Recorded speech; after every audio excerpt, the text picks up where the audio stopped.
Yes, so what? It's your boy, Bits and Bobs. Good evening, good morning, good day. How we doing, everyone? Listen, this is obviously the wrap up. Thank you so much for joining me. Please smash a like and also subscribe. Today I've got joining me with actually let's start with youngest. We'll go by the youngest. We've got Mr. Prime in the building. Prime, what we saying? Good night, people. How you guys doing? I'm good. Looking forward to the show. And also from down under, we got CEO of the football capital, man like Bocce in the building. What we saying, Bocce? I'm good, bro. I'm good. Thanks for having me on. Don't be silly, man. We're brothers, bro. And obviously, listen, I'm not even gonna say anything. The man in the corner, he can do the rest. He can do the rest. Alright. It's your boy Biggs. It's your boy Biggs. Bro. Alright, it's been a minute. Shout out to everyone in the cut. Yeah, bro. Let's get this cracking, bro. All right, listen. Nowhere to start. Listen, you know what? We're all football people. The wrap up, Listen, I think the only bigger news than the King coming back to Manchester is Arsenal getting beat 5-0. Butch, I'm going to come to you first. Arsenal got beat 5-0. They got punished. They got demolished. They got ruined. It was, they were slaughtered. What's going on with Arsenal, man? What is happening? Banter FC, eh? Right? Look, man, it's an interesting one because after losing your opening two games, you think they're going to show some sort of fight. Now, look, I don't think anyone expected them to win this game, but maybe show a little bit more. I mean, no hunger, no passion. Just I don't know what's happening at Arsenal at the moment. I mean, even looking at the City lineup at the start of the game, I was thinking maybe Arsenal can get a result. Maybe they can nick a draw because I don't know. I was just looking at that lineup and I'm like, yeah, I know they have Grealish, but he hasn't really been the best since he's gone to City. Mm-hmm. You got like Fernand Torres, you got Jesus starting, you got players like Sterling, Mahrez, like probably their main players kind of on the bench. No De Bruyne.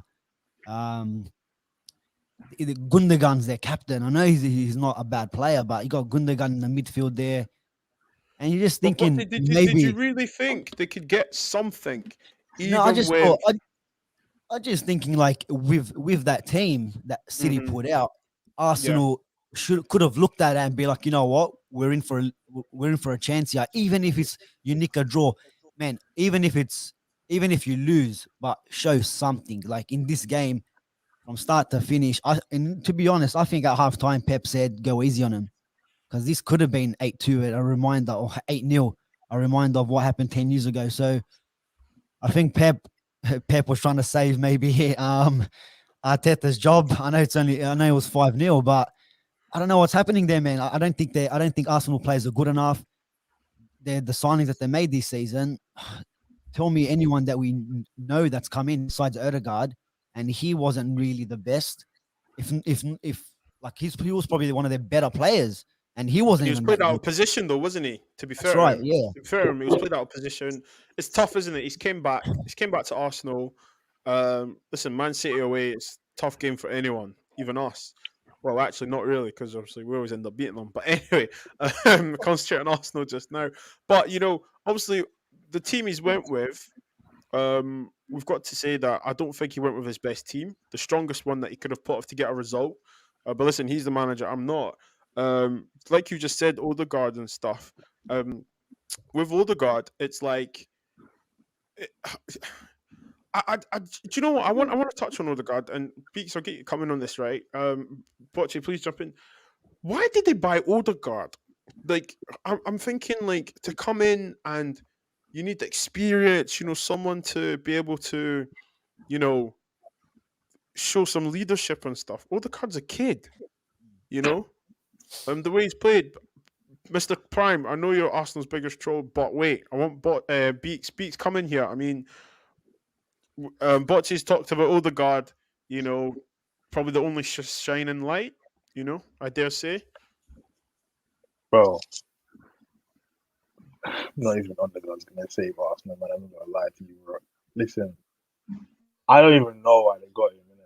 I'm just looking at Arsenal. I just feel like they don't have no structure, no guidance as to what they want to do. I just feel like they said, okay, we'll take Odegaard because he had a decent finish towards the end of last season. Let's just buy it. And somehow they've got cash coming from somewhere. Well, maybe the cash that Arsenal have saved over the years, and they've gone, you know what, let's back Arteta, innit? You know, they trust the process and all of them things there that they like to say. So they've gone about this and they've decided to, you know what, let's get Odegaard. Cool, no worries. That hasn't panned out. Look, it's like, for me, I'm just looking at it, I'm just thinking, it's just a waste. If you look at who they've bought this season, all they're buying is for their squad and like future potential. Like that's you need players for now. Man. You need players for now. And the position that Arsenal's in right now, that's down to their own doing. Like it's not, the club's not even being run properly. Like look at the position that they're in. They've spent how can Arsenal spend the most in the window? And they're sitting bottom of the league, bro. Bro, you man leave it, yeah. I'm not even trying to troll in it. It's so bad. Like, you know, usually how I always get onto them. I'm done getting onto them, but if we're being real, let's put it this way, yeah. You'd look at United's transfer and you'd be like, right, United got Ronaldo, Sancho, and Varane. Like, that's quite heavy, you know. That should be nice. Bro, them man have spent more than us. So it's just like they haven't even been fluid with their transfers. They've just been, it's like they've just gone to the shop and gone, yeah, I'll take that, and I'll take that.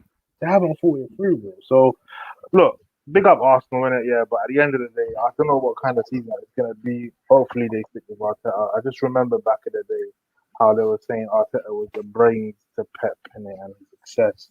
How he broke coaches like Klopp and them, man. What did we say, though? We said Arsenal signed the man that blows the whistle and puts the cones down. And they were like, he's a genius. Prime, I see you holding back there, yeah?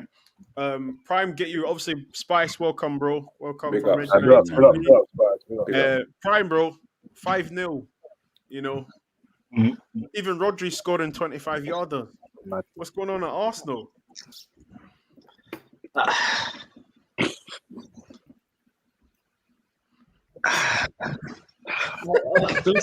Okay. All jokes aside, let's assume there is some sort of process that the owner and the boards have in mind. Because I do believe there might be something, maybe. But this manager is not the one to lead it. You know, you know how every summer Arsenal fans seem to get, you know, sucked in, or we have new players, maybe we can do something. I even fell for it a bit. You know, summer started and I was like, you know, the same thing always happens. People get gassed. Are they really going to challenge for top 4? And then people started telling me, oh, you're just using your bias. You're just trying to troll them. Just look at it realistically. They can maybe push. Who knows? Yep. I actually looked at it. Ben White, 50 mil is a lot, but, you know, Chelsea spent 90 on Lukaku. Is he worth that much? No, I spent 85 on Maguire. Is he worth that much? Money's crazy now, so who cares? They needed him. They bought Tavares. I don't know anything about him, but fine. All his signings. Exactly. You know? They bought Lokonga. I don't know anything about him, but they needed him. Fine. And then they played Brentford. A few people told me Brentford in the Championship are a good team. They play attacking football. You know, they're well structured. But it's Brentford. The Arsenal should be able to beat them. But fine, they lose. And, you know, that could be down to the fact of that's something Arsenal tend to do. They tend to lose against these sort of teams. So fine. I thought they'd get a result from Chelsea and from Man City because that's what Arsenal do. When you don't expect them to, they end up beating Chelsea, or they'll beat Man United 1-0, or they'll get a result against Liverpool in the Carabao Cup or something. I thought that's what would happen. But Chelsea only beat them 2-0. And I was watching that game and looking back on it, we were quite poor. We were actually, after the 2 goals, we were quite poor because we should have scored more. We're just wasteful. Man City at the weekend, again, look back on it realistically, Man City were actually poor. They were so wasteful. They could have scored 8, 9, 10, and they didn't. To line the people out, he plays a back 5, which is fine, but why play Tierney as a left wing back when you know he's better playing left centre back? You could have played Saka as the wing back. Prime, you're taking a piss, bro. I'm not. I'm being realistic. You play a pivot of Xhaka and Odegaard. People don't like Xhaka. I do. I think he's good, but you can't play Xhaka as your DM with no legs around him. You should have played him with Lokonga or Elneny, but you play him with Odegaard for some reason. And then you play a forward line of Saka, Smith Rowe, who is shocking, and Aubameyang, who scored a hat-trick against a championship side's under-21s, whatever. Then Xhaka gets sent off. Again, fine. The tackle isn't necessarily that bad per se, but I guess it's the follow-through and the fact of who's a player, Ferran Torres. I think he makes a meal of the challenge and stuff. So fine, whatever. It is what it is. But in this day and age, though, guys, right? In this day and age, let's be honest. The tackle is a joke, isn't it? Let's be honest. The tackle is in the rules. Let's be honest. You can't do that, right? Okay, we got away with one potential with Pogba, but this is Xhaka, man. You know, you've got previous history. Did he have to make the tackle? No, but the tackle, the tackle is out of frustration, but the tackle is not that bad. Again, it's because the player makes a meal of it. Oh, but at the same time, it was looked at to me a 2-footed challenge as well. Yeah, but I think it's slightly hard. I don't think it's a red. I don't think it's a red. That's the follow through. It's not a red, but it's because and we know it's some a reaction. I'm with Prime. I think it's a reaction. It's a follow through because Follow through, yeah. we'll get on to the United game, but Pogba did the same thing. Neves didn't make a meal of it. The play was allowed to continue. United score. If Neves made a meal of that tackle, the play gets stopped. And I don't know, like, okay, Xhaka gets sent off fine, you're down to 10 men. Realistically, it's not like, just sit back and defend. You were 2-0 down at that point. There's nothing wrong with the game ending 2-0. But he doesn't even make a change to bring on a defensive midfielder or anything. He continues playing that way, and City don't even try. The game ended 5-0, but I didn't see anything from City that I didn't already know. And it was just, like... Are you to the point now where you've run out of words to be like? Let's not even say about trolling. Okay, do you think we've all generally run out of words with Arsenal now, because it just feels like we knew they were going to get beat, right? We knew they were going to get beat. Maybe not 5-0. Okay, maybe not 5-0. No, thank you. Oh. She's in. Hello. She's in. But like, great. We're just talking about Arsenal. I'm saying, like, are we all run out of words with Arsenal now? Is it to the point where they're beyond the joke now? It's like they're not even worthy of conversation. It's not run out of words. It's just the same repetitive things we're saying. Like, Bobs, you were on Terrace when I was saying back last year about how, you know, in the next few seasons, 3-4, they will get relegated if they keep going down this trajectory. People are acting as if Arsenal being bad right now is new. It's not. For about almost a decade now, you've seen a gradual dip from what Wenger saying that, you know, top 4 is a trophy, dipping down to finishing just 6th, now finishing 8th and just accepting an FA Cup. They'll continue to gradually dip. And if they don't realize this, one of these days they'll randomly get involved in a relegation battle. And they won't be able to get themselves out of it because the players just won't care. Because I'm sure at big clubs you have in your contracts or something where if you get relegated or don't meet certain expectations, you can leave on the cut price. Yeah. Bocce, I see you're holding yourself there, and I know me and you, we have giggles and we get giddy over Arsenal and stuff and we crack jokes. Just before I get Spice coming, Bocce, seriously though, what do you think's obviously there's no process, it's not a project, but what do you really think is happening? Do you think he's lost the dressing room? I think a little bit. What we heard was it 2 weeks ago with Aubameyang and Lacazette, and not getting along with Arteta or something in the change room. So that could be something. But looking at this game, they were missing a lot of players. Now, if you want to give that as an excuse, you can. I mean, half their team is probably out. So if you want to give that excuse, but with Arteta, man, like, you know me, Bob, I always focus more on the players' performance than the actual manager. 100%. I just think, especially in this game, to be honest, I think them, like Prime was just saying before, like with Arteta. Like when they won the FA Cup, that papered over a lot of cracks, because you look at when we speak about trust in the whole trust in the process thing. When you look at Ollie, and I know a lot of people don't like his in-game management or want him out or whatever, but you've seen since Ollie has come in, yes, he hasn't won a trophy, yeah, which everyone gets on his back about, but you can see, well, I can see as a Man United fan, how the club and the players and the team have come forward. You can see the improvement with under Ollie. Now, mate, he might not be the manager to win us a trophy, but Facts. I think he could be.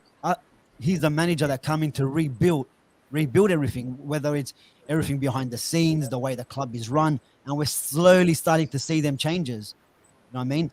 With Arsenal, I think them winning the FA Cup, Yeah. they got giddy and now we're back, we're this, and then you're going actually, since Wenger retired, or sorry, they sacked him, they've gone lower and lower and lower, and they're sitting last. Arsenal after 3 games sitting dead last. I just think, I don't know, maybe with better players, they're in a better position. But like, why are they buying, like you said, why are they buying Odegaard when James Maddison was happy to sign for Arsenal from what the rumors were? Pay the money. And this is the problem with Arsenal. They never pay that extra 10 mil, extra 5 mil, where you're going to get a quality player in that maybe you can start rebuilding from there. You got rid of Ozil, and you did what? You got rid of all these other players, like all the big name players that always leave Arsenal, and you did what with them? That's the thing. You're not bringing any upgrades. You're bringing players like Prime. You just mentioned half the team that they bought this season. I haven't seen any of them play besides Odegaard. All right, Ben White wasn't even the best defender. But it's because they spend poorly. Because look, Arsenal fans said last season they have the 3rd best defense. And if that is true, you don't need to spend 50 mil on Ben White. Yeah, but listen, all those stats are useless. Listen, all those stats. But you might say it's useless, but maybe there's something to it, because if individually their defenders are bad, but if you have a structure that works and it's the 3rd best in the league, then you could have bought maybe a cheaper centre back and then used that 30 mil from that to go buy Maddison. Like, that's my point. Spending money. It's not even about this season. It's not even about this season. Last year, when Norwich got relegated, Cantwell was available. Max Aarons was available. These are some You could have penny, if you're going to penny pitch, go to clubs like Bournemouth, Norwich. I don't That's think right. they have a plan, though. I don't think they have a plan on still, though. I don't think they have a plan. I don't think they really know what they want to do. This is what I'm saying. They went and bought players that want to be at the club. Players that want to, like you saw Maitland-Niles on his Instagram or whatever it was, saying that he wants to play. He wants to go somewhere where he wants to play because they rejected his loan deal to Everton. You're getting rid of Willock, who wants to be at Arsenal. All these players that want to be there and play for the shirt, they're getting rid of. And you're getting Xhaka new contracts. You're getting Willian to sign for you guys for mega money. Now he's taking a 70% pay cut to go play in Brazil. Like, everything about Arsenal at the moment, I mean, we love to see it, obviously, but you know, in terms with Arsenal fans, it's, I don't know, shambles So, FC. but Pete, Spice, I'll let you conclude. I'll let you conclude on the Arsenal. With the Arsenal agenda, to answer one of your questions, it never gets old. It can never get too boring to hear this over and over and over again. It's been 10 years. Before the bid, we was bantering Arsenal. Before the bid, now the bid is still here. That we're still bantering Arsenal, and life is getting worse. The thing about Arsenal, you have to look at the past years. Arsenal started off from selling their best players to service Emirates Stadium, and from there you knew that they were due. And after that, they started buying rejects, second-hand players, you know, sloppy seconds, should I say, like buying players like William Gallas, who Chelsea never wanted, buying players like David Lewis, who Chelsea didn't want, characters, rejects. Even someone like, who's the Spanish player, Odegaard that they just signed. He's a Real Madrid reject that couldn't make it, that was signed at the age of 16, thinking that he was the next best thing since sliced bread, and never made it at the end of his career. Now he's at Arsenal.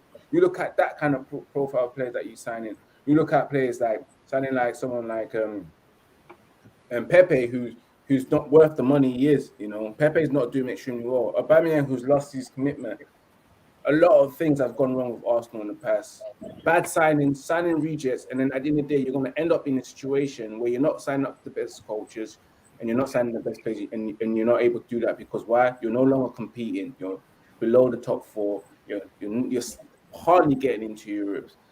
Arsenal have done this to themselves from based on what they've done in the past, starting from selling their best players, such as Henry, such as Vieira, such as Cesc Fabregas, such as Emmanuel Adebayor, and the list goes on. And when you continue to do that and you bring in joke men for players in, no wonder why you're in this situation. Well, but yeah, I love it. I enjoy it. But that's the problem. Like again, if you have to sell your best players, there's nothing necessarily wrong with that. But it's allowing your best players to leave on a cut price or leave for free, like we've seen with it happened to Nasri in the past and Clichy and Henry. It's if you're buying rejects from bigger clubs, because Arsenal right now they are mid-table. So if you're buying rejects from say Chelsea or United, there's no shame in doing that, but it's buying the right ones that will actually fit you. Trying to buy David Luiz and then you're playing in a way that is going to allow him to continuously make mistakes. Stupid. Buying Willian when he's 35, and then using him as sort of your main creative outlet, and then you're wondering why your attacking patterns don't work, is a problem. It's buying the wrong sort of player. Like again, you can spend 100 mil on whoever you want, but if that player you've bought is not right for your club, then it's a waste of money. The same way you can get a player for free from Chelsea. If that's the wrong sort of player for you, then it's still a waste of money.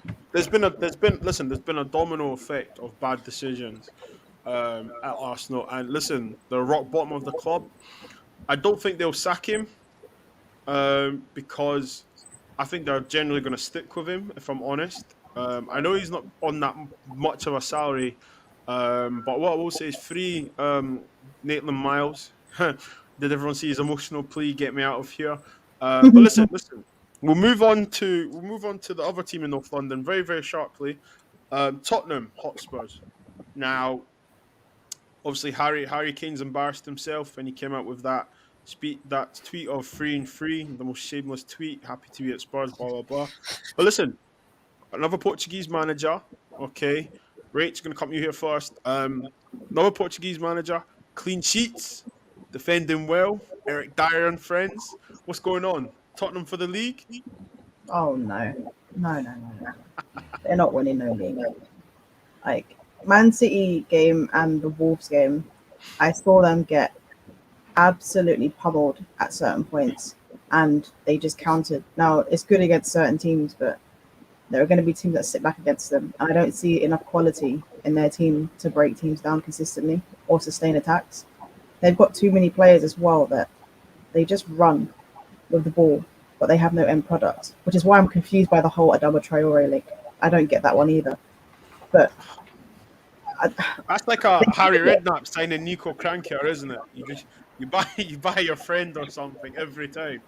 But you know what? Krankier had decent end product. To be fair to him, I mean, we're talking about Adama Traore, who should have put 4 past us yesterday, and he couldn't even do that. He had so many chances. So I don't know. I think Spurs have started well. It's a good start for them, but I don't see them winning no title. They don't have the depth, and their midfield needs to be sorted out as well. And we don't really know what's going on with their centre backs, because while Christian Romero is quite talented, we don't know how he's going to develop throughout the season. And they're not even playing the right formation from at the moment. So we'll see.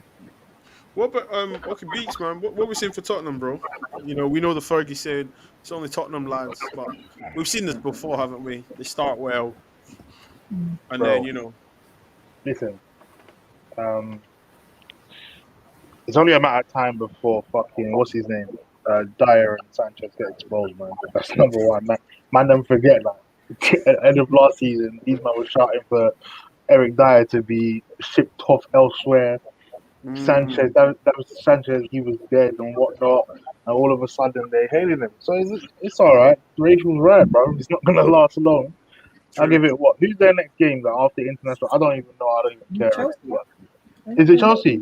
I don't know. Chelsea. Oh no, we play Villa first, and then you play them, right?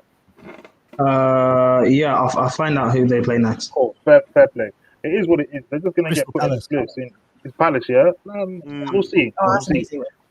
One of them teams is gonna put them away. Watch. It's not. It's just a matter of time. Don't worry about it. Big up them though. They're top of the league. That's what they want to be counting for. It's mad how we go. It's early when you're top of the league, but it's not early when you're bottom. It's mad, isn't it? It's how you're bottom of the league. Yeah, Arsenal haven't shown anything. They haven't shown any kind of quality. They haven't even scored. That's the difference. Yeah, I hear that. It's true. It's true. Well, But it's too early though. It's too early. Speaking of Arsenal, where's Big Gunner? Oh yeah. Oh, Big Gunner. Okay, cool. I'm just curious. Never mind. Listen. You know what? It's not even. See now, yeah. I'm not gonna lie. I don't even tag Arsenal fans or troll Arsenal fans anymore because it's like they like. I mean, obviously my cousin non-so, but yeah, forget Arsenal, man. Forget Arsenal. But listen, with Tottenham, listen. I think it's safe to say we all know what's gonna happen. You know, the bigger clubs will come back to order, and Tottenham will probably be in top 8 or something, wherever it is. Listen, I've got to talk about it. I really want to get onto this guy.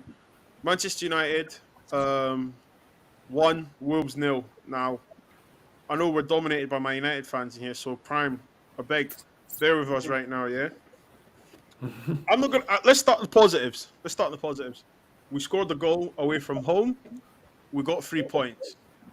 No injuries. Does anyone else want to add any positives before Bocce comes in to Ollie's defense? My record. Oh, My record. wait. Who's going first? Greenwood hitting the record as well. Milestone, 3rd youngest player to score X amount of games. Varane apparently had a class debut that's worthy of 4 Champions League. Assist on his debut. What defenders do that? Clean sheet on top of that. That's another positive. Apparently, Varane was the only one that sort of dealt with Adama Traore, by the way. He was the only one that showed him onto his weak foot. Can we talk about that, please? Because Adama Traore ran through our midfield, put Fred on his arse again. So Fred, 2 weeks running, has been on his arse. Just saying. Shocking player. Fred has more goals than Arsenal. Don't do that. Don't do that. Respect your midfielder. He has more goals than Arsenal. Don't do that. Bob's removing from the stream right now. No. That's not. Go, Rich. Take us with it. Lead us with it. With the Man United Wolves analysis. No, all I'm gonna say is that, well, you guys know, Spice and Beeks know, and obviously Bob's know. I want a midfielder, and I will keep having tantrums until we get one. I will keep doing. I am sick of it. I'm sick of this midfield. I'm sick of the way they can't control a football. I'm sick of the fact that they can't control a game.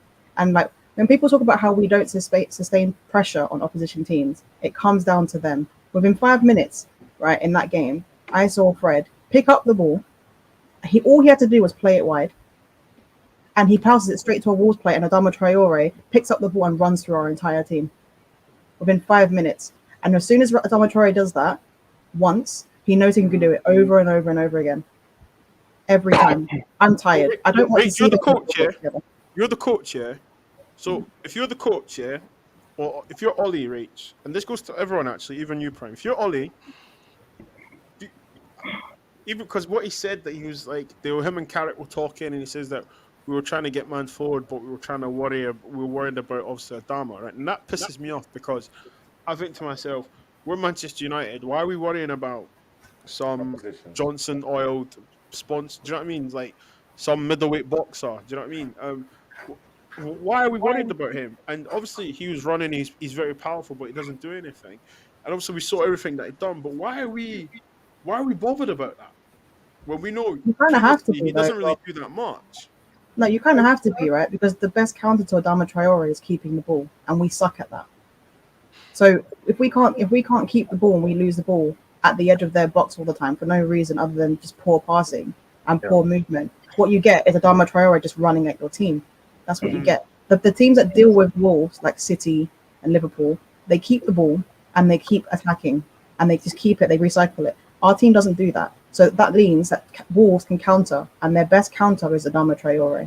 That's the problem. You keep the ball, and Adama Traore can't do anything, and we can't do that. So that's why we have to worry about him. But Ollie knows, that our midfield isn't good enough, and there's not one combination that would have dealt with that yesterday. By the way, not one. Absolutely. I thought the best counter to stop Traore is to limit the space he can run into. No, well, the thing is, Adama Traore can get out of spaces, tight spaces. He can get out of tight spaces. He's very powerful, and obviously, he's got Vaseline and shit on his arms, so you can't even grab it. Johnson baby oil. Whatever the hell it is, it's difficult. He can get out of tight areas. We've seen him do that. We literally saw him. Do you remember when Fred was chasing him down? Do you remember when Fred was chasing him down and Luke Shaw slide tackled him because Fred wouldn't go in, and Adama Traore got out of that situation. He's powerful and he's hard to get off the ball. So he can get out of tight areas. Yeah, he's very quick, but the best thing to do is just keep the ball away from him. What I would say, because we haven't gisted over the game, What about you, man? What did you think about the game in Adama? What I will say, obviously the poor performance from United, that's just shambles considering the quality we have as well, isn't it? But the only thing I'll say is that obviously it takes time and whatnot. It's the beginning of the season, but I'm not going to moan right now because I don't want to be sounding like a Debbie Downer. But games like that, when you win 1-0, especially away from home, can be crucial in it. And United really need to adjust. But I'll pause on that for now. And what I will say is that the thing that's come out this evening is that Ronaldo Sanchez is going Wolves, apparently on loan. Now, if he's going Wolves, it just triggers the question of what happens to the likes of maybe a Ruben Neves. So I don't know why he's going Wolves, but I don't know what's going on with Lille, and I'm not too sure, but it could be good news. Maybe Rachel will get her answer as to, I don't know, another centre mid coming in. I thought Renato Sanchez was injured. That's what I thought, but it's all coming out at the moment. But yeah. Yeah, but some players come out injured so they don't have to go for a transfer. Do you know those ones? Like Diallo's saying Diallo's injured for 6 weeks. Yeah, but I don't think man wanted to go on loan. Man was seeing Dan James leaving. He was like, I actually could get the squad here. You know what I mean? Botte, you've been quiet, bro. I know we've had it in the group chat, so I want to hear it. Come on, hit me with it. Look, I think most of the things that Rachel was saying is correct. I mean, Fred, where do you start with him? I think yesterday, if you look at, we didn't play bad. I mean, sorry, we didn't play good. But Fred stood out to be like the worst player on the field. Now, I was saying get Ruben Neves on the team bus on the way home. Because I think he was causing us problems as well. With Traore, Bobs, I think sometimes we do need to look at the other team and see who their main players are, because we versed Blackburn in the past and we had who was Morgans Pedersen and all that score hat tricks against us. If you're not looking at the other team's better players and what they can do, they're gonna punish you. Okay, Traore didn't score a goal, but he was a problem. You know what I mean? We've seen what he can do, and yeah, that like Rachel mentioned with Varane, and someone like myself who's a coach and sees that the defense that Varane put in there, especially when Adama Traore was running onto goal, the way he held his position, the way there was no left or right that Traore could have moved, because the way his body position was, Varane gets there and Maguire just covered the players around him. So that was definitely a positive for me, especially going forward onto the season as well. But with us, man, I think what you got to do is you got to give credit to Wolves, because I watched 3 games. Yes, they lost all 3 of them, but I think defensively they were set up really well. And you're going to get these games. And look, Wolves has been a problem for us since they come to the Prem, and we've happened to verse them 4 or 5 times a year because we get him in the cups and we get him in all the competitions. But defensively, they were solid. They sat all their play, even when they were attacking. They only had Jimenez in the box. They weren't really causing any sort of threat coming forward unless it was a set piece or a corner. But yeah, look, it wasn't our best game, to be honest. At the end of the day, we got the 3 points. I think this is the same scenario with Wolves every year. Last year, literally at Old Trafford was the same game. Mm-hmm. Couldn't watch, like you're saying, Bobs. Your eyes were bleeding towards the end of it. Do you know what I mean? But we got the 3 points, and I think this is one we just kind of forget, and we move on. I think we move on to the next game against Newcastle. So can I ask to everyone? This is to everyone, right? How do you think Wolves have played this season? Well, in general, I thought they played well. It's just lack of end product.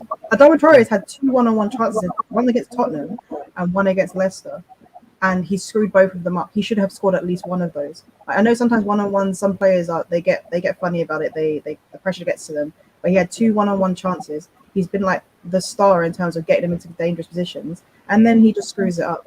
Honestly, like Wolves should have scored goals. They should have.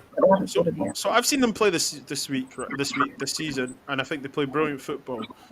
And this is a new manager that's came in right now. My question is to everyone, okay? Why is it that our manager, after 2 years going into his 3rd season, can show us something that shows a tactic? Because I think honest to God, I thought if it wasn't individual brilliance, it was basically clip it over the top for our centre forward Bruno Fernandes.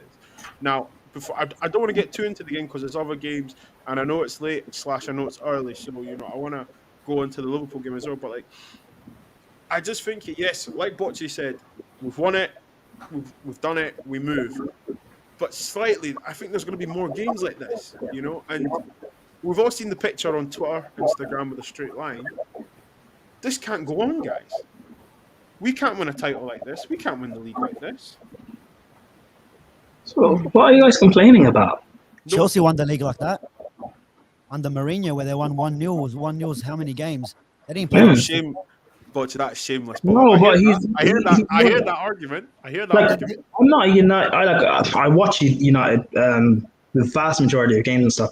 I don't get what you guys complain about. The style of football is not pretty. I understand that, and I know Ollie has bits to improve on. But I think your biggest drawback are certain players you have. For example, if you have to play McTominay or you have to play Fred or both, I think that's your biggest drawback. You complain about lack of creativity or no patterns or whatever. You're not going to be able to see patterns if you have limitations in your players. If Wolves play the better football, well, in certain areas they have better players than you guys do. They have a better midfield, or at least a midfield that actually works. Mm-hmm. So, I don't. You know what the problem is, Prime? You know what the problem is? I don't get the problem. You finished 2nd last season. If it's bad football, stylistically, who cares? No, you know what the problem is? The problem is that Ollie keeps. I know McTominay is injured, but he plays McTominay and Fred for every game. I'm not against him playing McTominay and Fred for certain games where you need them to play. I'm against him using that same midfield for every game when it's not needed. Do you understand what I'm saying? Then you got the likes of now Van der Beek, who is a quality footballer, right? Mm-hmm. Doesn't necessarily mean that he's a 10, because if you watch football, you know that's just not his. 10 is just not the only option for him. He can play in the 8, he can play as a 6. The guy is very versatile. Now, debatable. But he still is. He still is very short. He's still capable. I'm gonna say he can, right? But no matter what, he's versatile. My point is that he's versatile. Now, moving forward right now is that Ollie doesn't even want to trust this guy. That's the frustration, right? Mm-hmm. So I think that's where United fans are really angry. It's like, bro, we've got options here. Why don't you utilize that? What was annoying yesterday is that he decided to play Dan James and then put Pogba in a pivot. Now, Pogba in a pivot, yes, he can do the job, but he's very frustrating. In that game, he was slowing down the attacks and whatnot. And look, bro, I don't even want to get into it. But the fact is, we won, innit? We won 1-0 and whatnot. But my point is, Prime, is that this is why a lot of United fans get so frustrated.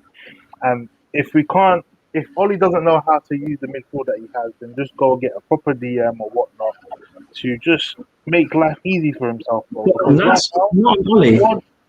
Right now, the squad that we have, bro, I'm not gonna lie to you, it's up there, and we should be challenging, bro. Look at the attack. The best attack in the Premier League.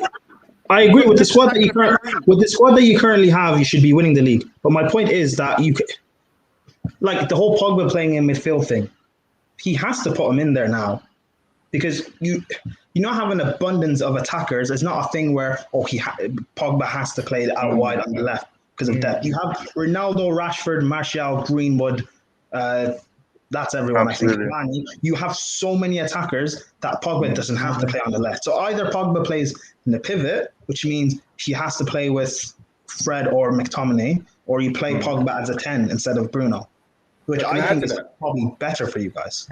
Can I add that? What Biggs is trying to say, in that game, there was no need to play Pogba in the pivot. He could have played him in the left wing. Why do we need to play Daniel James and then put Pogba in the pivot? Well, you could have played Van der Beek in the double pivot and left Pogba on the left and still kept a strong team, because at the end of the day, Daniel James added no value to the game, honestly speaking. So Bocce, yeah, what's why your he didn't thoughts, need to do though? that. Bocce, what's your thoughts? Because Bocce, you're a coach, right? Guys, Bocce's got his own academy and stuff. Bocce, like, from a coaching point of view, right? The team we put out, okay, and how we played, it doesn't make sense. However, the personnel that he started, you know, Daniel James, okay, we're not his biggest fans, I get it, but I get it, he plays, right? But why does he persist with this guy? Well, he just sold him now, so he's gone to Leeds. So, Is it confirmed, guys? Is it I confirmed? think so. Yeah, there's a picture of him going about and everything, man. I think he went for more than Ronaldo. Yeah, he went for 30 million. We sold him for 30. We doubled it.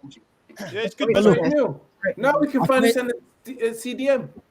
That's the hope. Yeah, well, That's the hope, Spice. that's it. I just think, to be honest, now that we've sold him, obviously we're not going to have that problem by bringing him on. But I just think now, why did you play him if he's going to get sold? Like, give a chance to, like you guys were saying, to Donny, that wants to be here or says he wants to be here, and or has never kicked off and said he wants to leave or anything like that. He's been patient. Why are you playing players that you're looking to sell or you're looking to get rid of? Which is one of my problems with Oli, and he did it before with, was it the last game?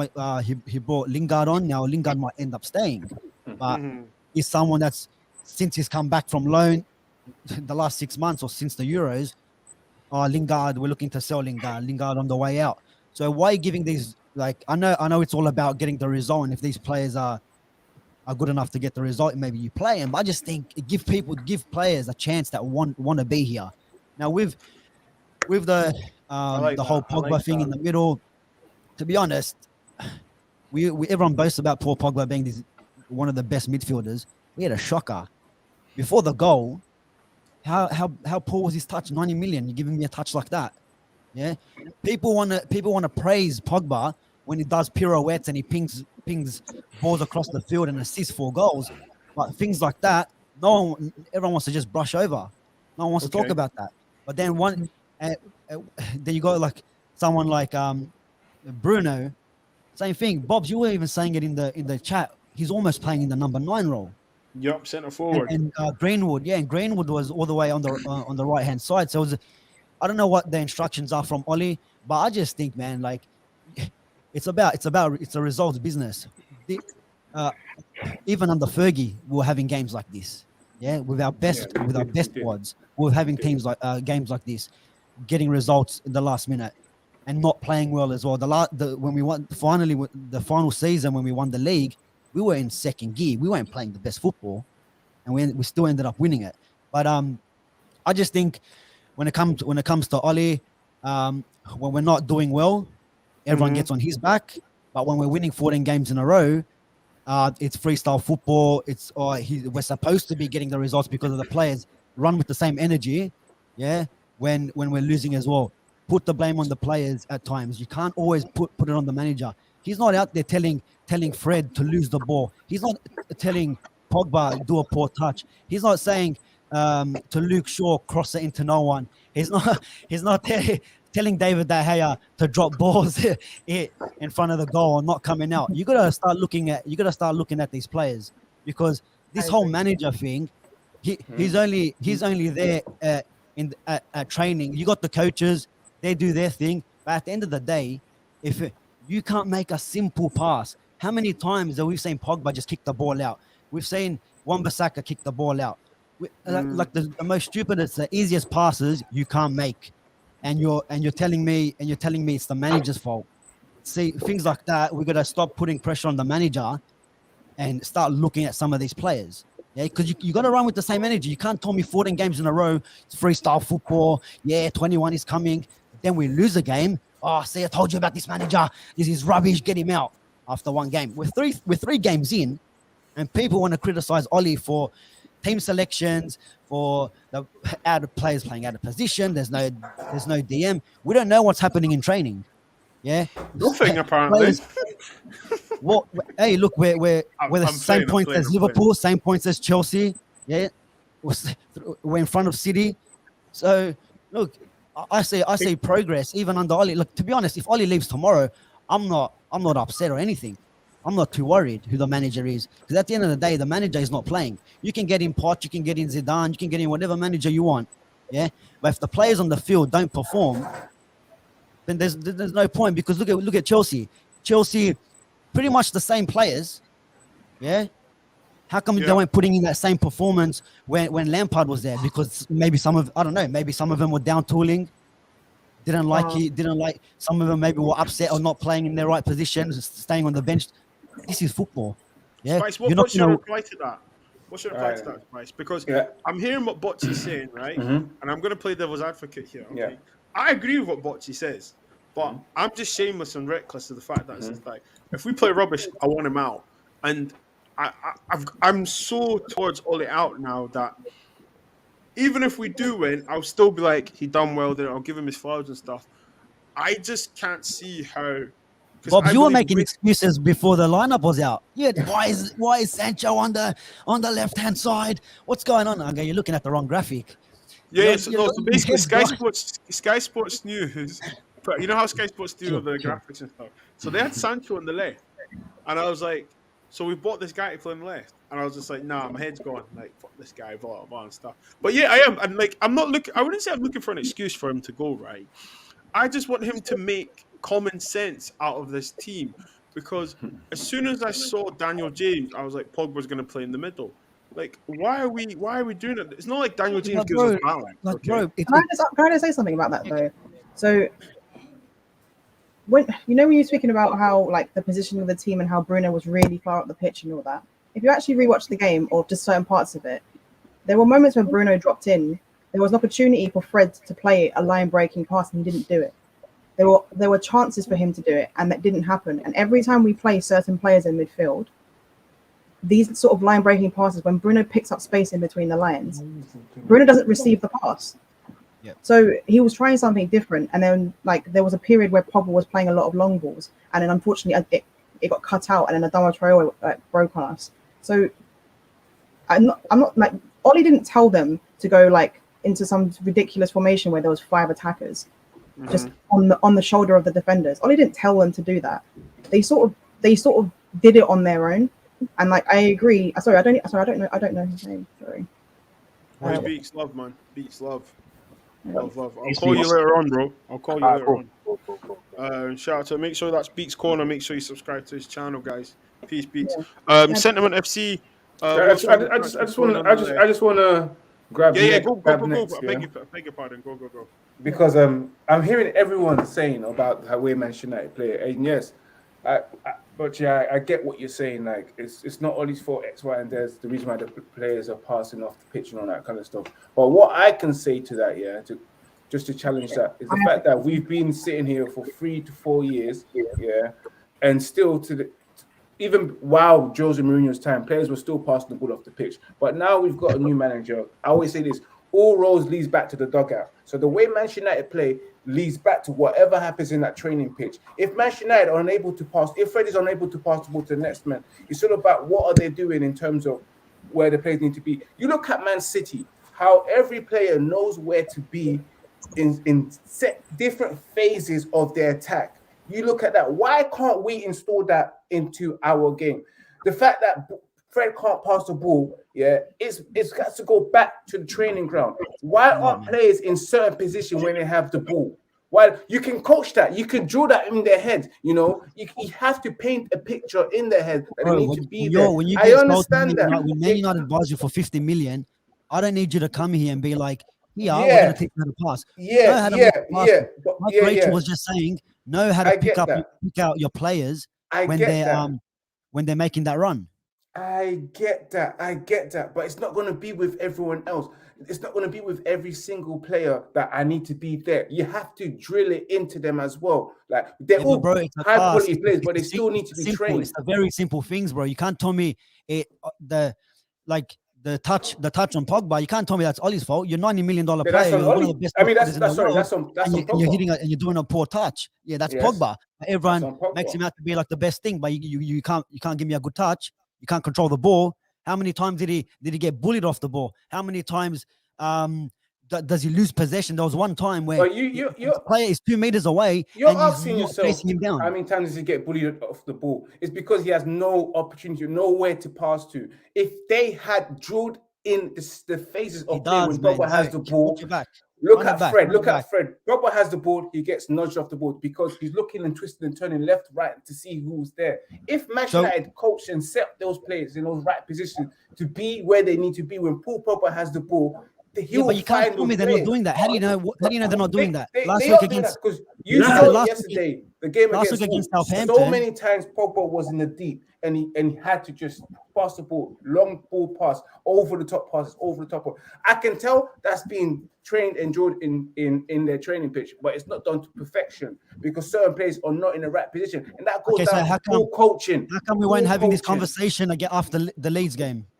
Because all the players were running off the ball, all the players were getting involved. We weren't having this conversation. That was Leeds. There we go. We're going to be saying the same thing. We're going to be saying the same thing in our next game. You can't. That's what I mean. The same thing on next game. You will say the same thing to the end of the season. You got to run with the same energy.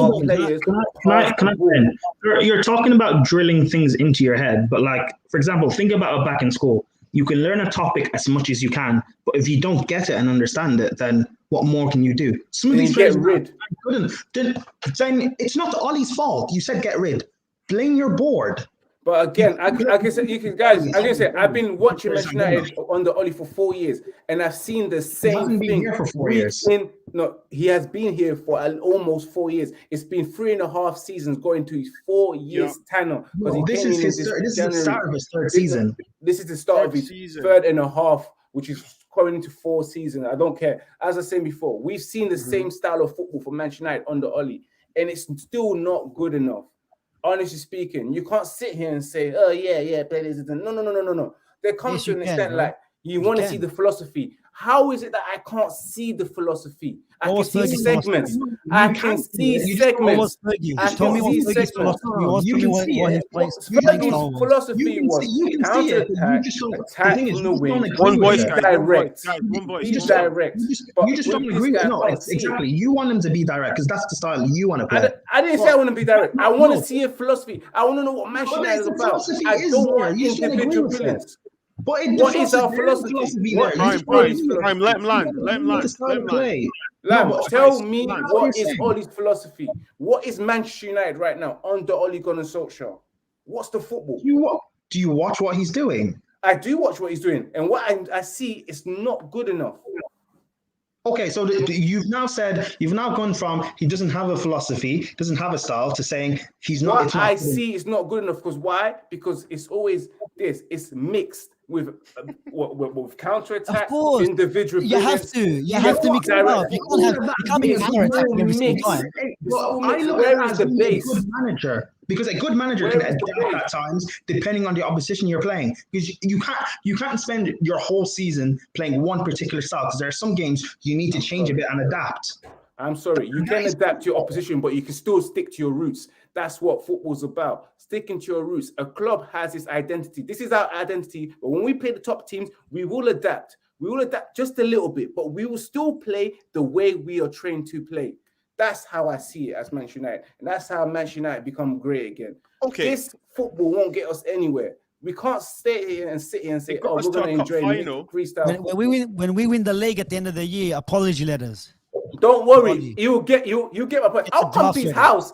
I'll come to his house and say, I'm sorry, Ollie. I'm so sorry. Here. Of course you will. Yeah, of course you will. Spice, how long have you been Ollie out for? From the start of his tenure. I was never in Ollie in. I wasn't singing Ollie at the wheel and all that kind of stuff. Last season, shout out to everyone in the comments. Please smash a like. I wasn't interested. So last season, back in December, January, when everyone, Bob's included, were saying 21 and 21 is coming, were you one of those people? I always said to myself, We I got the don't receipt. believe it. Spice, we got the receipt. You got receipts. You got receipts. You got the receipts. You can produce the receipts. Always says at the end of the receipts, it says, "Oh, guys, let's be realistic now. I don't believe in 21. Can't 21. return. There's no returns in the receipts. Yeah. My receipts are there, but my receipts also highlights the fact that I still didn't believe that we'll win the league. So why make the jokes? Why make the jokes? But again, guys, I never been Oli in from day one. I always said it in all my match reactions, problem, yeah? And I give him his credit, but he's not the right man. Okay. Yeah, he might not be the right now, and for what he might not be the right guy. He might not be the right guy to win us a trophy, right? But you can't deny that if you want to call it the process, trust in the process or the rebuild, he's actually done that. And if you can't see it, then that's your own agendas. That's your own problem. If you can't see that, Luckily, what he's done for the club, but you can't tell me. But then again, you can't tell me. And this is for any team, bro. You look at Chelsea on the weekend too. They have their own philosophy, own playing style. But when you get a player sent off or it's not going your way, you change it up a little bit. And we've seen Oli do it. How can you sit here and tell me that he's got no philosophy, got no tactics, but he's done Guardiola 3 times last year? Tell me that. Oh, we got lucky. Now you're giving him excuses for why we won. But we should be beating these guys. They are our rivals. We shouldn't be losing to City.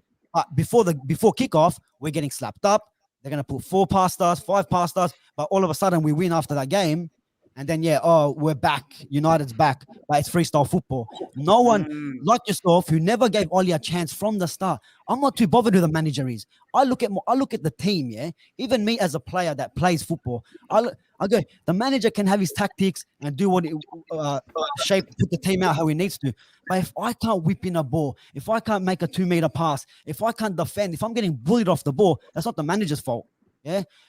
If Fred goes, if we sell or not sell Fred, but if we get a DM in, whether it's Ruben Neves, whether it's Camavinga, if it's Declan Rice and Didi, whoever you want to put in there, we're still gonna have games where we're struggling like this because you do get them teams. You're gonna get teams that are gonna come at you like your Southamptons, or like your Wolves. It's not gonna be easy. Yes, we should be beating these teams comfortably, but at times it's not that as clear cut as that. It's very simple. So you know, you've seen it with Pep. Pep lost to Norwich last year. Pep lost to Norwich. He lost to teams that he should be slapping up. So did Liverpool. Yes, 6 games at home where they should be winning. How come no one's blaming Klopp? Because they won trophy. So we're just looking at that. Yeah, so but we have many games where we're just. Yeah, but it happens. It happens. I know in-game management. Oli sometimes gets it wrong. But at times, you can't tell me the players are not good enough to Bruno, Pogba, you got your Rashfords. Now we're going to see what happens with Ronaldo, to play them balls to each other, to try create something with Sancho and all that. They got to be able to, on the field, in the final third, get creative and create chances for us. We barely created any chances. And that's not because Oli's not a good manager. It's because Wolves made it very hard for us to create anything. They shut down the channels. They closed down the spaces. And Bruno got frustrated. Pogba got frustrated. So it's like things like that. You're going to get them games. But we can sit here and say Oli in, Oli out, because the next manager is going to come in and we're going to have the same problems because this is the Premier League. This is the Premier League. Because when Mourinho came in, we're winning everything. When Van Gaal came in, we're winning everything as well. Look how that turned out. Yeah, so it's not all about bringing a manager who's nice and fancy and bringing Poch and all that. Just believe in the team. We're so negative as a fan base, and that's why Arsenal and Man United have fallen, because we're so negative against the manager. Don't give him a chance from day one. Where Liverpool, when they brought in Klopp and they were coming 5th, 6th the first couple of seasons, not winning anything, they stuck by him. They believed in him, and look what happened. Give him a chance. If it doesn't, for me, sorry, Bob. Let me quickly wrap up. If Oli, this is my opinion, if Oli is not thereabouts in December, 1st, 2nd, by 1 or 2 points, I think, or he doesn't deliver a trophy at the end of the year, he has to go. That's in my opinion, because I think he's had enough time. But we can't be 3 games into the season and you're telling me Oli has to go. Now give him a chance. I don't know. I can't even believe we're still talking about this whole manager thing. We're wasting so much energy on it when we've got to look at Just enjoy the football for once. Enjoy the football. We're getting Ronaldo back, and we're still going to be talking about Oli against Newcastle. Don't worry. We'll give Oli till December. Me, I'm giving to the end of the season. I want something. Yeah, fair enough. I'm not screaming Oli out. I'm not screaming Oli out. I just want to see Oli out 4 years ago. Yeah, but I'm not screaming it. I'm not like, oh, yeah, this and that. Every game, give him out. My receipts are there. It's never Oli out. It's like, give him his credit where he is. But guys, he's not good enough. My receipts are there, and trust me, I'll hold up to it. guys, before we talk about the King coming back, I want to talk about the Chelsea game because, obviously Prime is here. And also you have to wait a while. Sorry, Prime. Prime, Chelsea, I think they're resilient. I think only Chelsea could do that at Anfield. What was your thoughts on it? I think it was a red card. Rules, the letter of the law. And I think he does scoop his hand. Do you know what I mean? To try and move it.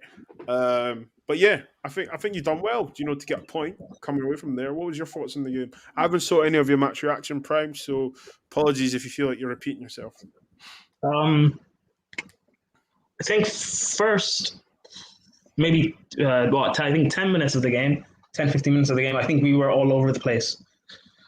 Defensively, Liverpool were getting in. I don't really know why that was. I think Jorginho looked a bit leggy at first, but we settled down and we controlled it. Good goal from the header, from the corner. I think that the sending off, it's tough. It's not a direct handball, but I don't know. Technically, according to the letter of the law, if the ball touches your hand in the box, it is a the incident that we looked at. Whether or not it's a red card. Isn't the rules changed though? It was, but it is probably down to opinion. Prime scoops his hand. I know, but again, fair enough. I can't I'm not someone who complains about refereeing decisions. So whatever, fair enough. The referee gave it on a different day with a different ref. Maybe it would have been something else. But the way we defended in the second half, for me, was phenomenal, and I got flashbacks to this time last season. We played Liverpool. We were 1-0 down, and Christensen gets sent off just in the dying moments of the first half. And we have to play the second half with 10 men. Klopp brings on Thiago, and they just dominate the game in terms of possession. I think, personally, we did defend well in that game last year, but we still lost the game 2-0. This game, we were defensively resolute. The only chances Liverpool had were long shots. I think Klopp he's a manager who can coach in his, a system in terms of this is your plan A, but he doesn't seem to have any backup plans. I don't rate Klopp that highly for that particular reason. I look at the way Christensen and Rudiger were phenomenal for me, and I'm someone who gives them a lot of stick. Even though they've been impressive this year, I give them a lot of stick, so I don't think they're good enough. But that performance for me, as well as others I've seen back end of last season, shows me that I should just lay off them and just let them perform. I don't know. I think, can we go on to win the league? If we can keep putting in performances like that, and hopefully that can have some sort of a galvanizing sort of like us against the world sort of mentality, yes, I think we can. In the final third, though, we're still wasteful. We have Lukaku, and he will be clinical and get us goals. But I think the final pass is so wasteful. Like we seem to pick the wrong sort of passes, and mainly that is down to Mason Mount. Because he has to. He had a poor game. Yeah, he was really good defensively, but on the attacking end, when we tried to counter, he didn't do anything. And do you think that's because of the way Lukaku plays? No, it's not. Because there's a few times where the ball should have been rolled into Lukaku's feet or played in between the lines to break the defense, and he didn't do that. But maybe it's a chemistry thing. They have to click. But Mount was wasteful last season as well, or he made the wrong decision last season as well. And I get it. He's not a forward. He's a number 8 essentially. But in the system that we play, he plays as part of our front three. And against and it's fine him playing in big games when we have to play Man United, we have to play City, whatever. Perfect. Throw him in these big games. He'll do a man marking job on Bruno or whatever. It's fine. But when we have to play against low blocks, when we have to play Aston Villa, when we have to play the Burnley and stuff like that, I don't want this guy starting because he's not good enough creatively. And like I said, that game against Arsenal, if we had Bernardo Silva, we had Mahrez, we win that game 4-5-0 without trying to. And that's the frustrating part about Mason Mount, that he kills attacks at times. And I don't want to get onto him because I love him and I love what he does, but that final third play, he needs to improve. And I don't know if that's experience or that's just because he's just not an attacker. But if he's not an attacker, then take him out. Could Chelsea move Ziyech central then? Yeah, like I would play Ziyech. I don't necessarily rate him that highly, but he is great in terms of the creative sense. Against Liverpool, I would have started Werner because that high line is something to exploit. But I understand why he didn't start. You know, you like to think with 10 men or with 11 men, as the game continues to go on, we're still winning 1-0. Liverpool continue to press higher and higher. You have Van Dijk and Matip on the halfway line. You then bring on Werner with Lukaku. That pace is going to hurt them, and hopefully we get a second goal. But the game didn't pan out that way because of the red card, so that's fine. I understand that. But it's just watching Mount at times is just frustrating because you can see the right options to pick. But even in that game, though, I'm not going to necessarily blame everything on him because there was one attack where Lukaku made the wrong pass and another one where Havertz made the wrong pass. Yeah. He should have passed it back to Mason at the edge, right? Exactly. I remember. So I'm not just going to blame him per se. However, Mount does this so many times that it's so frustrating. And if we don't win the league or maybe we fall a bit short, which it's going to be because of Mount, and it's annoying because there's other options we could have. Yeah, sorry, I'm off. I know what Prime said, right? No, Prime, listen, bro, I think you're frustrated, but you're happy with a point.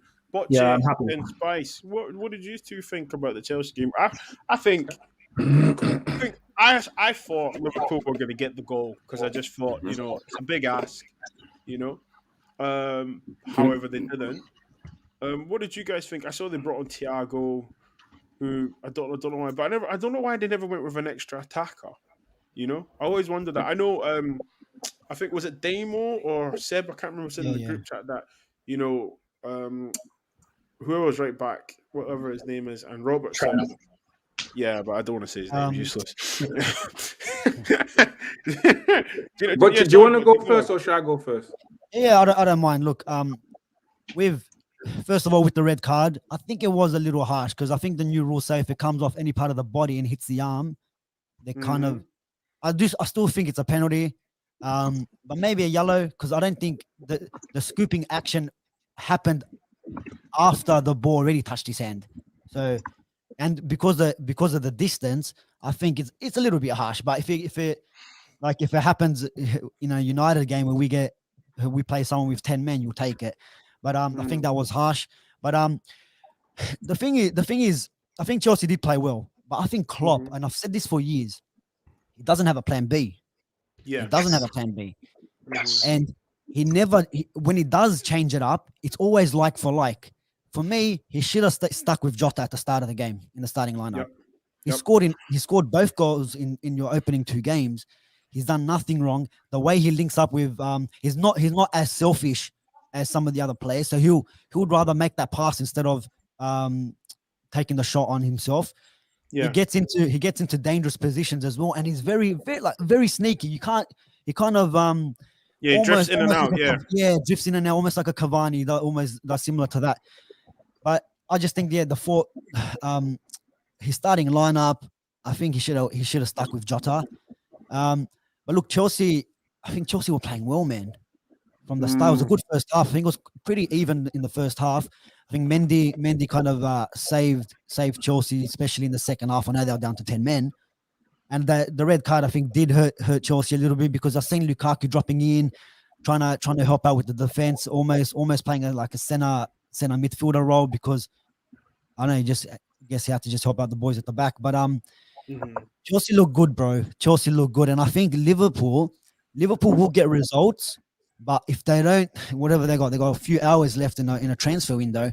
They still need to make more signings because one injury to one of their main players then it's very hard because I don't think they got the depth on the bench as well. And I know Mane and Salah are going on African Cup of Nations, but apparently it's only 2 games that they're missing, so it's not a huge chunk. It's not like they're missing 4 games, but them 2 games could potentially cost you first, second, third, fourth. You know, you never know. It's not only 2 games.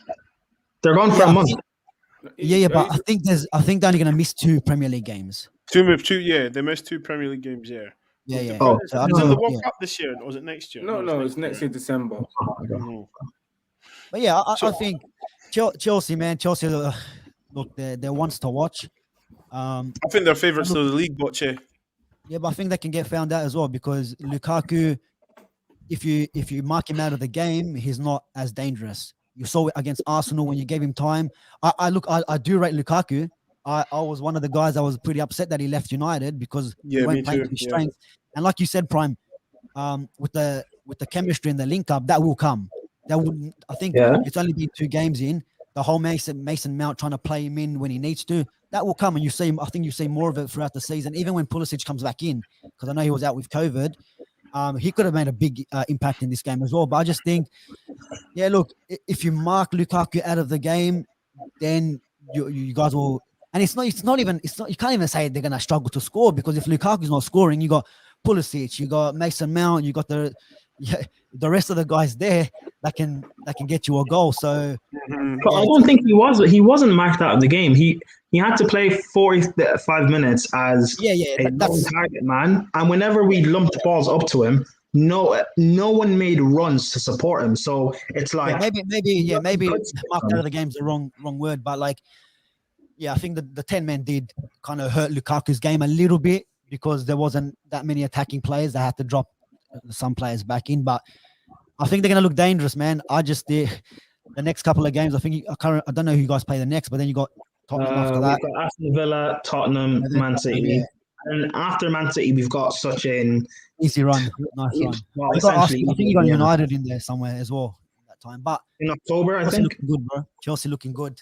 The only game I'm looking forward to playing is Man United. I think City will be able to beat them, but I really want to play Man United.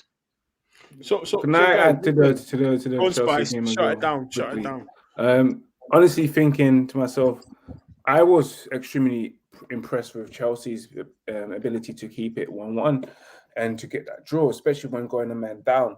I have to give credit to them. I have to give credit to Thomas Tuchel. As soon as Chelsea went a man down, bigs up to his substitute bench, which is the assistant coach and the coaches. Straight away, they started to plan out how they're going to go into the game to retain the lead. To retain the point. And I saw that, and I loved it. I love the fact that Tuchel can trust his second man. Getting that advice of what we do, and that's something that I would like to see in our club as well. Because I don't feel like Solskjaer himself, he uses his number 2 or his coaches to his advantage, especially when it comes to. I wouldn't either, though. Yeah, I wouldn't either because I wouldn't either if it's Michael Carrick and Kieran McKenna and out of date back feeling. Twice. This is the highlights of our coaching staff. That's it. They're doing Mbappe celebrations on the bench. Do you want to talk to me or no? Did you call my name? No. That's what it is. They don't know. Yeah, the tablet. Show the tablet. The tablet. But yeah, I commend that. And Chelsea, on the other hand, as well, man. I thought they had a better opportunity if they had the 11 man. I thought Liverpool were okay in the first 10 minutes, but to me, I thought Chelsea, team that they were going to go on and win the game, especially when they got the first goal in. They were just unfortunate to just get this red card. I don't think it was a red card. It's because the reason why it's the motion with the leg and the arm. If you move your leg, you're going to move with the arm. It was just unfortunate where the ball was in that situation there. But I understand it's a red card. You can't argue. Do you guys think if that happened, just say just inside the box, like on the 18-yard box, just inside, you reckon that's given a penalty? I think no. For some reason, I've seen that kind of happen before. I think depending if it's kind of on the line or so, maybe you can get away with it. If that's outside the box, I think at most it's probably if it's just inside the 18-yard box. I think it's the fact that it's not just in the box, but it's on the line. it's essentially stopping a goal from going in. That I think that's why he gives the red. Again, I'm not someone who talks about refereeing decisions. So like it is what it is. It happens. For me, it's the thing of you get on with the game.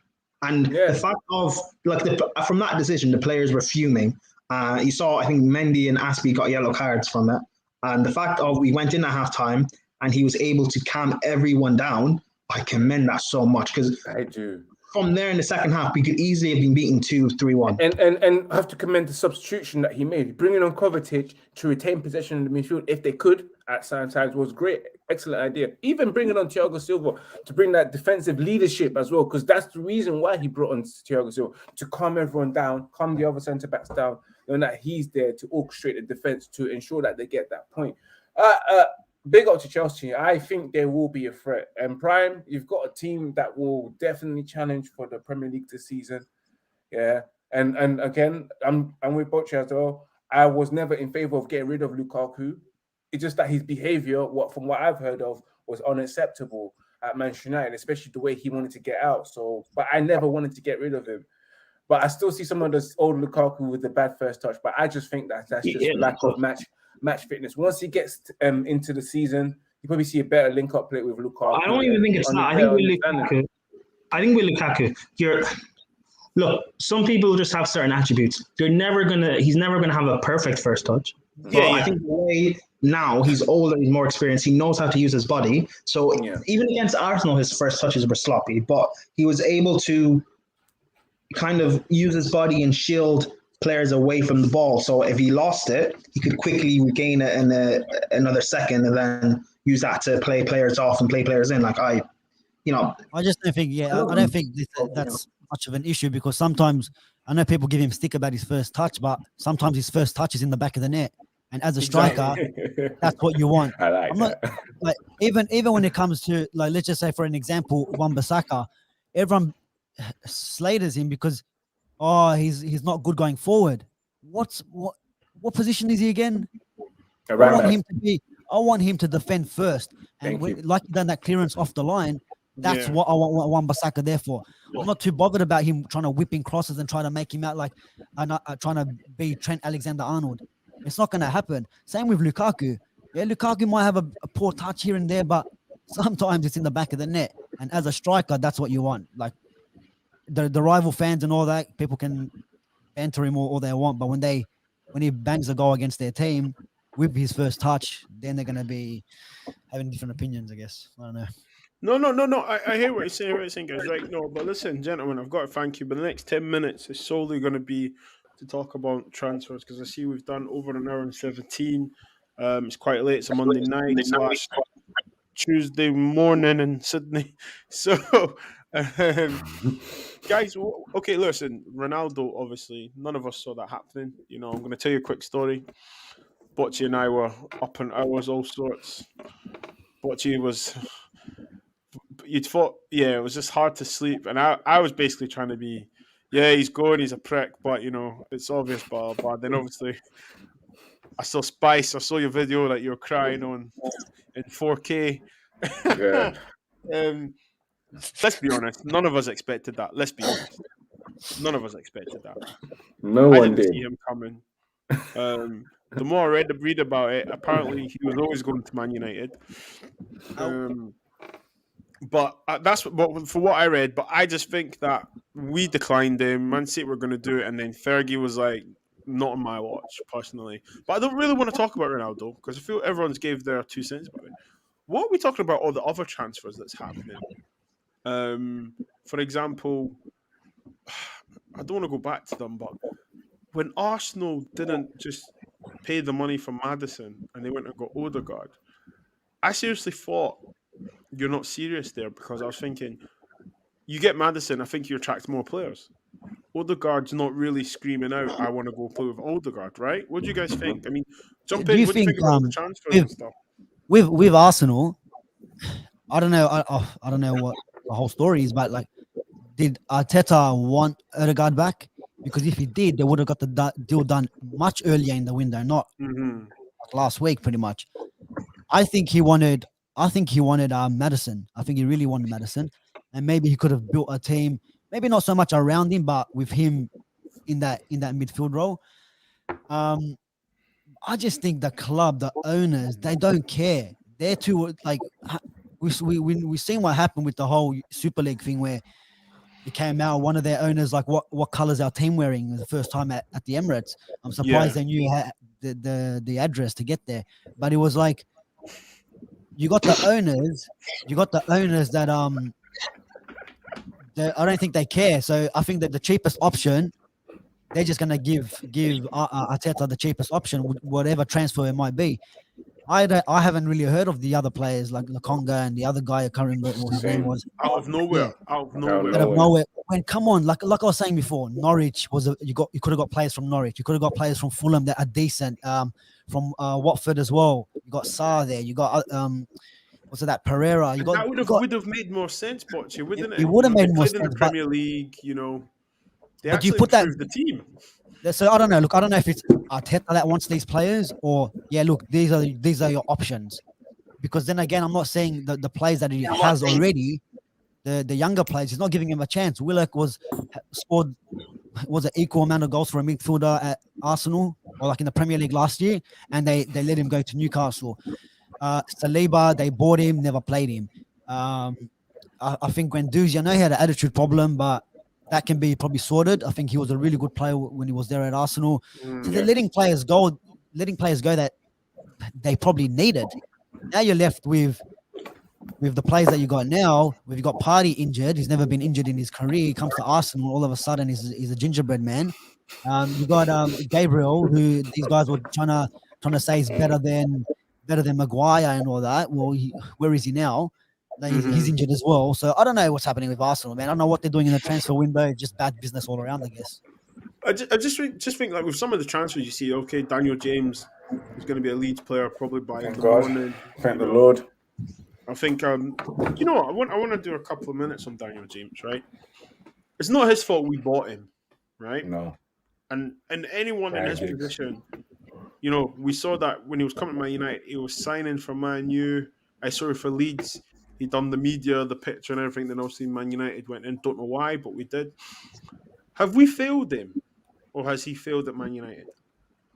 You bit of that James. I think a bit of I rate him. I think he's both.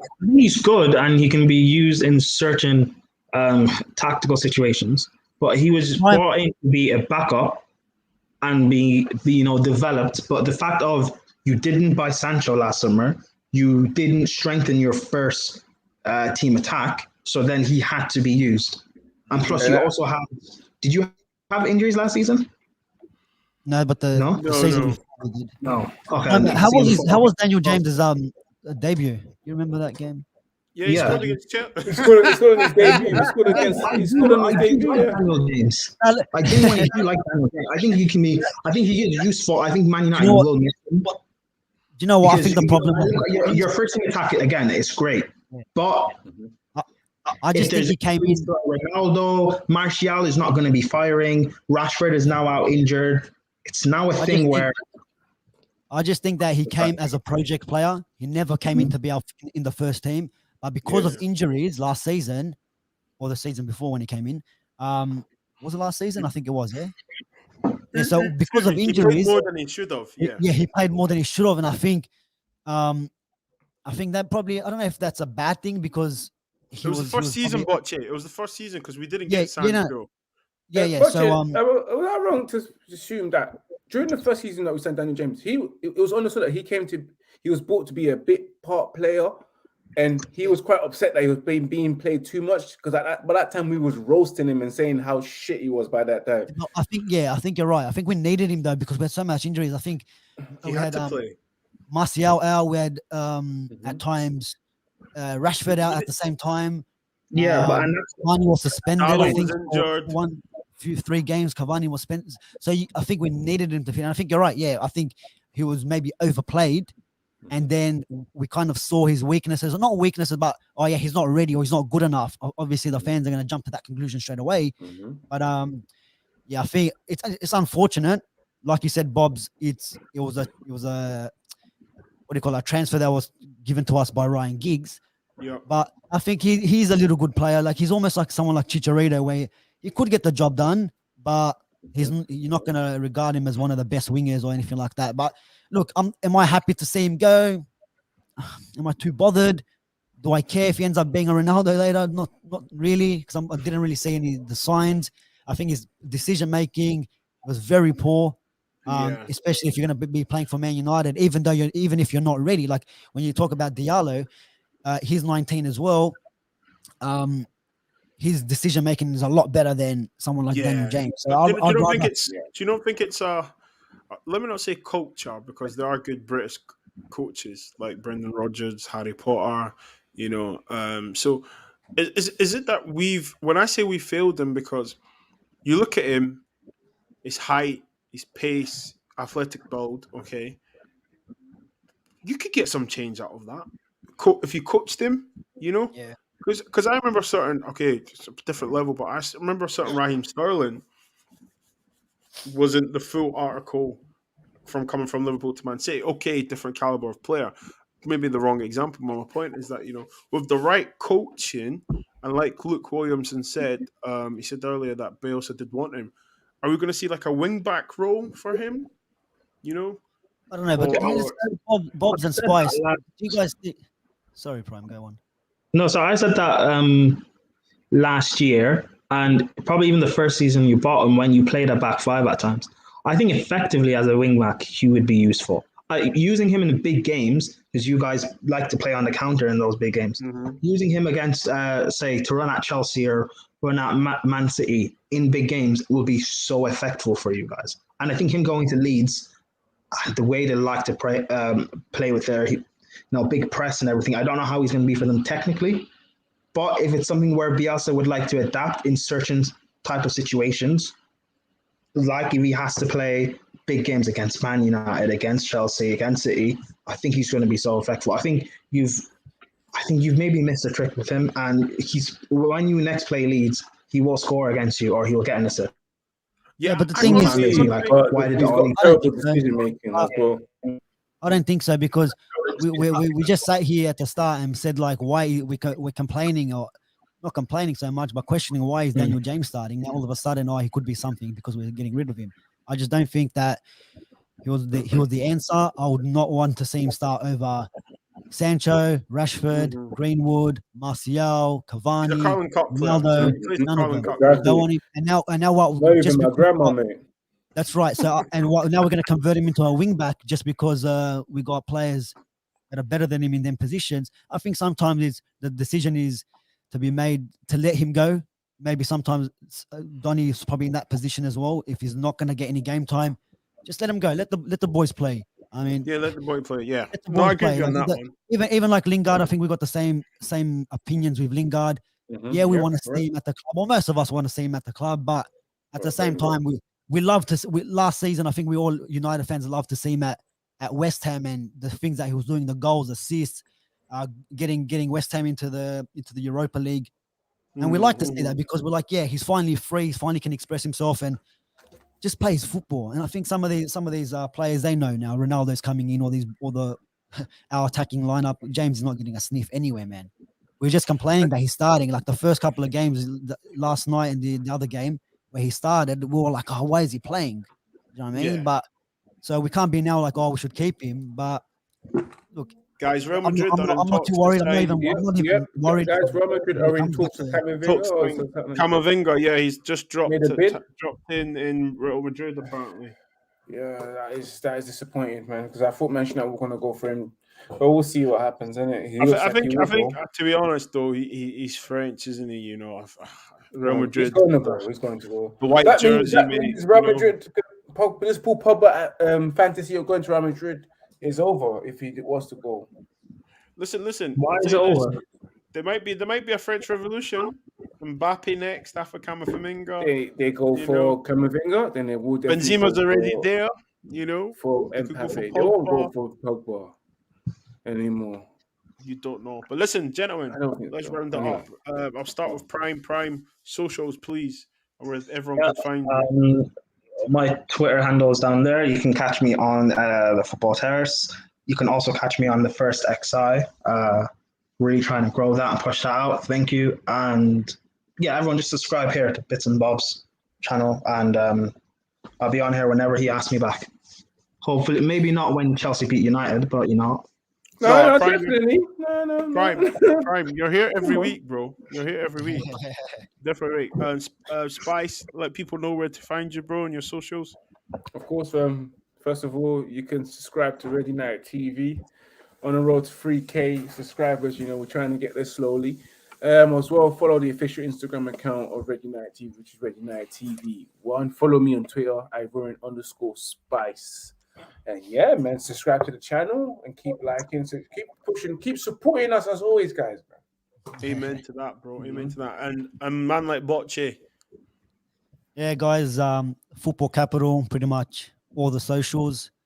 Prime, Spice, would love to have you guys on the channel as well soon. Right, and Spice, get them receipts ready. Get them receipts ready. I want to see them. I want to see the. Listen, thank Bobs, you everyone for having us on again, Bobs. Listen, no, of course, bro. I'm hoping, to be honest, guys, I'm hoping this is the regular panel. So on availability and obviously time for you, Bocce, as well. I want to do this. I enjoy talking football with you guys. We're on, if not the same WhatsApp groups, different WhatsApp groups where banter is running. But yeah, listen, back doing content again. Quickly want to touch on Old Firm. Rangers beat Celtic 1-0. Even game first half, second half, Rangers bossed it, unfortunately, but it is what it is. But I've just Who do you support, Bobs? What was that reaction? I thought you were Rangers. You gave me a reaction like you gave supporting Celtic. I support. I'm a spectator for Scottish because Ange Postecoglou is the manager. You want to jump on the bandwagon? The Aussie. No, listen. Do you know what? Listen. The funny thing is, right? All jokes aside, obviously, like with football and that, I've played for Rangers and stuff. I've never been too loud about Celtic, but I've always supported Celtic. But the only thing about Rangers, I love that Rangers have the Nigerian players, Balogun and Aribo. So anytime they play, I'm always like, I want to see them play, do well, blah, blah, blah. And I get it. You can't really say that you've got love for Rangers and Celtic, which I don't. I'm just happy that, the SBL now are attracting more black players and more black players are actually playing because, Aribo and Balogun on Sunday there was unbelievable. And obviously they play for Rangers, but it is what it is. But don't get me wrong, Celtic, to sum it up, Celtic are about to sell Edouard to Crystal Palace for 15-20 million. He was going to go on a free next year, so it makes sense to do now. And Christie has wanted to leave for the last 2 years. So it kind of makes sense. But he's got Burnley or Bournemouth. So it's a tough one, but I suppose he's won all he can at Celtic, and I can understand Edouard. He's won everything he can at Celtic, so it's a change definitely. But hey ho, listen, if Celtic lose those players and they don't replace them, Rangers will win the league. I'm telling you that right now in the month of August, and I'll tell you that for free. Gentlemen, peace and love to you all. People in the comments, as always, rolling with us. Thank you so much. Vibes, Nathan, Sentiment FC, Luke, all of you guys, whoever I've missed. It's not being rude. Shout out to Munzi as well for bigging up. And yeah, peace and love to you all, guys. Guys, thanks for joining me. Peace.